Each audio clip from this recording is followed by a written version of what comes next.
Bonjour Lucas, Nicolas Georgerot, RTL. On l'a vu sur les premières images ces dernières heures, on a vu de l'émotion chez toi. Est-ce que tout simplement tu peux nous dire un peu déjà tes premières impressions sur ta arrivée au château? Merci. Déjà, c'est bien que vous ayez vu qu'il y ait eu un peu d'émotion. Forcément, découverte totale, comme tout ce qui se passe pour moi depuis août. Donc, c'est une fierté, c'est un privilège. Conscience de quand on monte les marches, quand on rentre dans le château, il y a quelque chose de différent. On passe un nouveau cap, on est dans un nouveau monde, avec des coéquipiers autour de soi qui sont prestigieux, avec des carrières incroyables. Donc on est là pour apprécier, forcément, mais aussi, comme j'ai pu le dire précédemment, aussi rester les pieds sur terre, parce qu'on est aussi là pour bien s'entraîner, s'intégrer et rester le plus naturel possible. Bonjour Lucas, Xavier Jourdain, InfoSport Plus Canal. Parlez-nous de Mike Maignan, que vous avez côtoyé à Lille. C'est quoi un guide, un grand frère? Et si c'est pas un modèle, quel est votre modèle de gardien? Merci. Ouais, c'est sûr que revoir Mike, ça m'a fait très plaisir. Ça faisait facile, je pense, 3 années qu'on ne s'était pas vu en réel. On avait l'habitude de discuter par FaceTime ou par message simple. Donc déjà le revoir en face de soi, c'était sympa. Ça lui a fait plaisir aussi, je pense. Remettre les gants avec lui, ça sera aussi un peu d'émotion, forcément. Après, voilà, on est là pour le travail, bien sûr, mais oui, ça a été à un moment donné un exemple, parce que c'était à 16-17 ans. Quand on est jeune, avec un gardien de cette envergure à ce moment-là, on regarde, on a les grands yeux. J'étais assez attentif à ce qu'il faisait, et j'ai pu reprendre certaines choses de lui à ce moment-là, parce que c'était ce que j'avais sous la main. Après, voilà, au fur et à mesure, on se construit aussi soi-même, mais on a besoin, je pense, à un moment donné, d'avoir un petit coup de main. Et lui, il a été là au très bon moment, et en tout cas, je remercie. Aujourd'hui, voilà, on se retrouve ici, on se l'était dit, et l'histoire est sympa. Bonjour Lucas, je m'appelle Seguier d'RMC Sport. Une double question. Des regrets de ne pas avoir participé aux derniers Jeux Olympiques à Paris et de voir cette médaille d'argent. Est-ce que dans votre tête, vous vous êtes dit, si j'avais été, je serais peut-être venu plus vite en équipe de France A? C'est une question un peu difficile à répondre, parce qu'on était dans une situation où moi je revenais de blessure déjà. J'étais en phase de rééducation, donc si je revenais pour les JO, j'allais devoir revenir en cours de préparation. Moi, typiquement, je suis revenu le 15 juillet sur les terrains avec le LOSC, et eux, ils étaient en préparation déjà depuis je crois, voilà. Donc c'est un peu différent. Et nous, on avait des barrages de Ligue des Champions. Alors, comme je l'avais dit, moi, si je peux tout faire, je fais tout. J'adore le foot, j'adore la compétition. On était face à un peu un problème, parce que c'était soit les barrages, soit l'équipe de France. Le président a décidé autrement, et c'est forcément des situations qu'on comprend, parce que et aujourd'hui, avec le parcours remarquable des Bleus, et je les ai suivis, forcément ça laisse un léger regret, parce que ils ont vécu au-delà de la médaille une aventure enrichissante pour tout le monde. Après, à contrario, les barrages, on est passé, donc j'ai pas envie de dire que je regrette la situation. C'était juste que on est obligé de faire des choix dans la vie. Si j'avais pu faire les deux, tant mieux. On est passé les barrages, il n'y a pas eu de casse. Donc voilà. Après, est-ce que c'est ça qui aurait fait que je serais arrivé plutôt en équipe de France? Je ne sais pas.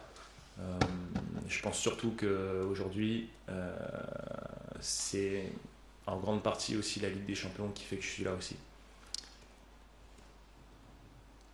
Bonjour Lucas, Hugo Delon du journal L'Équipe. À plusieurs reprises durant votre jeune carrière, vous avez affiché des ambitions. Vous n'avez jamais eu peur de les afficher publiquement. Quand on arrive en équipe de France à 23 ans, est-ce que c'est avec une volonté à court terme de devenir numéro 1, de prendre la place, pour reprendre une terminologie utilisée à l'époque, ou de se faire petit et d'être numéro 3 discrètement? Écoutez, j'ai monté les marches, ça fait même pas 24 heures. Donc c'est bien d'avoir de l'ambition et c'est ce qui doit nourrir un sportif de haut niveau, surtout quand on arrive en équipe de France.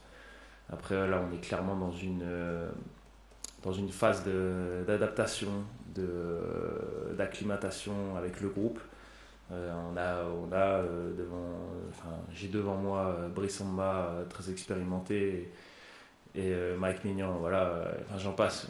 On se doit aussi le respect de ces gardiens, d'arriver avec toute l'humilité que j'ai. Aujourd'hui, on ne peut pas parler d'ambition parce que c'est tellement, tellement particulier pour moi et tellement fort que j'ai juste envie de prendre du plaisir. Et on verra par la suite avec mes performances en club c'est ça qui fera qu'à un moment donné on pourra évoluer. Aujourd'hui on arrive tranquillement et puis on va essayer de bien s'intégrer, c'est tout. Bonjour Lucas. Emmanuel Baranguet pour l'agence France Presse. Je voulais s'il te plaît que tu nous fasses un petit peu le récit de comment ça s'est passé, comment tu l'as appris. Est-ce que tu l'as appris en même temps que nous et le grand public, ou un petit peu avant? Où est-ce que tu étais? Qu'est-ce que ça t'a fait? Est-ce que tu as reçu beaucoup de messages depuis? Tout ce cinéma-là, s'il te plaît. On me l'a pas dit réellement avant la liste, mais on m'a fait comprendre que j'allais y être. Donc après j'aime pas regarder les lives, j'aime pas, voilà, c'est des choses qui me mettent pas forcément à l'aise, que ce soit même regarder mes interviews, c'est pas des choses que j'aime. Donc j'étais dans ma voiture et puis forcément les vibrations du téléphone ont fait que j'ai vite compris ce qui se passait.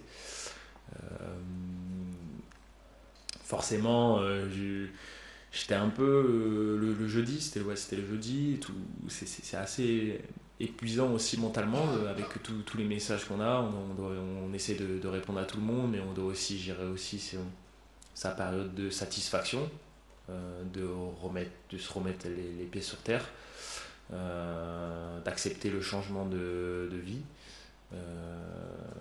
Mais voilà, je boude pas mon plaisir. J'ai travaillé pour en être là, et j'ai un entourage assez sain et qui m'a permis de pouvoir surmonter ça avec de la joie, mais assez sereinement. Bonjour Lucas, juste ici au niveau des caméras, Corentin Roland, la chaîne L'Équipe.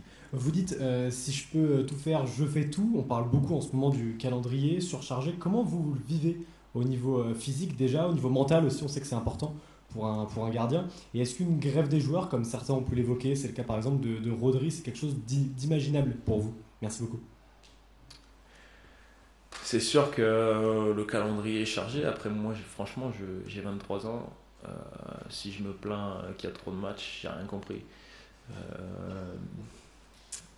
Moi, j'aime le foot, je suis passionné. Forcément, c'est fatigant, mais j'ai pas envie de me plaindre. Oui, on est toujours là des fois, on a un match, mais nous là, ces derniers temps, on a joué que des gros matchs. On gagne bien notre vie. On a tellement d'avantages que peut-être un joueur qui approche les 30 ans et avec toute l'expérience qu'il a et les matchs Et aussi, ils peuvent avoir des problèmes physiques, etc. Et là, ok, je pense que c'est ça peut être puissant. Moi, j'en suis pas là. Je maintiens ce que j'ai dit. Si je peux tout faire, je fais tout. S'il faut jouer tous les jours, je joue tous les jours. Bonjour Lucas, Baptiste Després, Le Figaro. Quels sont vos idoles chez les gardiens de but? Est-ce que vous en avez idole ou alors exemple? Et puis par rapport à votre plan de carrière, est-ce que vous en avez un? Et être numéro 1 chez les Bleus, est-ce que ça passe obligatoirement par un départ du LOSC? Pour mes idoles, quand j'étais plus jeune, moi j'aimais beaucoup, enfin j'ai jamais caché, c'était l'ascension, à ce moment-là c'était l'ascension de Hugo Lloris, forcément, c'était les toiles montantes. Moi je suis arrivé un peu trop tard pour le rencontrer, mais forcément on peut parler d'idole à ce moment-là. Et après ça, en fait aujourd'hui les gardiens contre qui on peut jouer, contre qui je peux jouer, sont des gardiens que je regardais avant dans les grands clubs. Forcément il y a Mike, mais en fait Mike c'est différent parce qu'il y a une affinité, je le connais très bien, donc il n'y a pas de j'idolâtre le personnage. Mais franchement j'ai pas de idole précise, pardon. Mais je regarde beaucoup ce que font les grands gardiens, mais tous. Et je suis pas du style à me dire faut que je fasse comme lui. C'est la bonne solution. Je pense que la bonne solution est de prendre un peu de partout et de faire un mix. Et surtout rester soi-même et faire en fonction de ses qualités à soi. Je vais pas faire ce que fait un Courtois. Je vais pas faire ce que fait un Oblak. Je vais prendre un peu ce qu'il fait, mais pas tout. Pour rester ainsi, pour créer aussi son identité personnelle de gardien. Donc voilà quoi. Et sur les autres questions? C'était quoi déjà la deuxième? Est-ce que vous avez, sur votre plan de carrière, ah oui, être numéro 1 chez les Bleus, ça passe par un départ de Lille? Écoutez, moi j'arrive, je joue au LOSC. On est dans une très très grande nation. Tous les joueurs jouent dans des très très grands clubs européens. Lille est un très grand club européen. Mais il y a des étapes au-dessus. Il est certain que quand tu joues dans des très grands clubs, tu joues des plus grandes affiches. Tu es plus regardé, tu as plus d'exigences. Donc forcément, chaque gardien qui a été numéro 1, et on le voit aujourd'hui, Mike qui joue à l'AC Milan dans un très grand club, c'est sûr que la place de numéro 1 dépend d'un très grand club. Donc ça oui, je pense qu'il faut avoir cette lucidité. Rebonjour Lucas. Vous avez parlé tout à l'heure par rapport à l'annonce dans la liste de changement de vie. Vous considérez que c'est une nouvelle dimension pour vous, cette sélection en équipe de France, le fait d'arriver au château, d'intégrer ce château où il y a eu et Barthès et Lloris, pour ne citer que titulaires champions du monde, chacun à leur tour. C'est pour vous d'aller chercher justement quelque chose de grand, penser à 2026, penser à 2030, etc. Mais essayer de rentrer justement dans cette phase-là des grands gardiens de l'histoire du football français. Je pense que... Je dirais pas que c'est tôt pour en parler, mais un peu quand même. Parce que là, ça fait même pas 24 heures que je suis là. Et forcément, j'ai 23 ans et j'ai tout à faire. J'ai tout à faire dans ma carrière. Même si j'ai fait des petites choses qui m'ont permis d'être là, il me reste facile 15 ans. Donc tout est à faire, ça fait rêver. Ça fait rêver, forcément. C'est mon pays. C'est la nation, j'ai une famille, un père commandant de police, un grand-père qui était dans l'armée, je veux dire, j'ai une culture, j'ai des valeurs qui représentent tout ça, donc une sensibilité particulière. Ça fait rêver. À chaque fois que j'ai passé une étape, je ne me suis jamais mis de pression, me dire qu'il faut exactement que je fasse ceci ou cela. Et Et c'est juste arrivé naturellement, avec ce que je peux faire, avec mon talent, avec mon travail, avec les gens qui m'entourent. Si je dois évoluer, si un jour ça doit arriver, c'est parce que mon travail et tout ce qui est fait autour aura été bien fait. Donc je me mets aucune pression, et si ça doit arriver, et bah tant mieux. Bonjour Lucas, sur ta droite. Bonjour. Au journal Le Parisien. Découvrir l'équipe de France, c'est aussi découvrir le contexte qui peut entourer certains matchs. Celui de jeudi, qui sera le premier auquel tu participeras de près ou de loin, est entouré par un contexte sécuritaire et géopolitique assez tendu. Est-ce que c'est quelque chose auquel tu t'intéresses et auquel les joueurs, entre eux, ont parlé hier lorsqu'ils se sont retrouvés? Merci. Même si je viens d'arriver, on a forcément conscience de ce qui se passe autour. C'est pas un match. On va essayer de faire comme si c'est un match normal, mais dans le fond, ça n'est pas vraiment. On a forcément de la compassion avec ce qui se passe au Moyen-Orient. Après, voilà, on reste des joueurs de foot, c'est notre métier. Enfin voilà, là, on va essayer de faire abstraction. Il y a aussi un objectif sportif aussi dans ce groupe, donc conscient, mais voilà, on est dans notre métier, donc on va essayer de faire le mieux qu'on peut. Rebonjour, tout à l'heure tu parlais de ton identité de gardien. Est-ce que tu peux développer un petit peu, s'il te plaît, quels sont tes points forts et ce que tu dois travailler selon toi? Est-ce que tu es plutôt le genre de champion à renforcer encore plus ses points forts ou à travailler ses points faibles? Je m'estime comme un gardien assez complet, assez moderne. J'estime pas avoir forcément de points faibles, mais oui, des points à améliorer. Je pense encore principalement au jeu au pied, encore plus précis, le plus précis possible dans tout ce qui est relance, prise de décision. C'est ce qui amène au très très haut niveau. Après, forcément, il y a tout ce qui va être dans les gestions de l'espace, gestion du placement. Mais ça, après, je pense sincèrement que ça vient avec l'expérience. Prendre des buts dans des situations où on pouvait faire mieux, et c'est ça qui va me nourrir pour être perfect. Enfin, on peut pas être parfait, mais essayer de toucher ce petit truc. Et pour parler de mes points forts, je m'estime être un gardien assez vif, avec un jeu de jambes. Mon jeu de jambes me fait beaucoup dans ma capacité à réaliser tout ce que je fais, donc je pense que c'est mon point fort.